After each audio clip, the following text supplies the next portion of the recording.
রোশনাই আজকের পর্বে দেখতে পারবেন যে বেনারসের মেয়ে আর তার মা একজন নৃত্যশিল্পী ছিলেন। হ্যাঁ, কোনোদিন প্রচারের আলোয় আসেননি।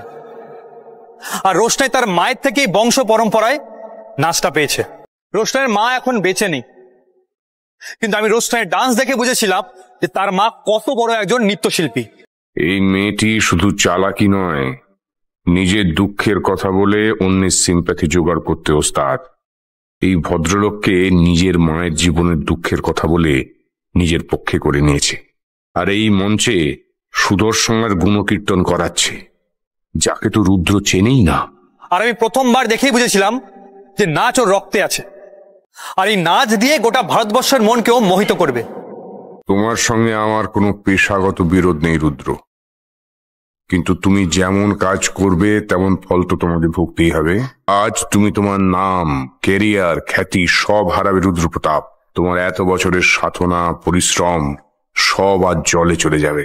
তোমার মান, সম্মান আর এই রোশনাইকে ধুলোয় মিশিয়ে নদীতে ভাসিয়ে দেব রুদ্র। এই হলো আমার প্রতিজ্ঞা। আজকের মতো এই ছিল আপডেট। পরবর্তী আপডেট পেতে আমাদের চ্যানেলটি সাবস্ক্রাইব করুন।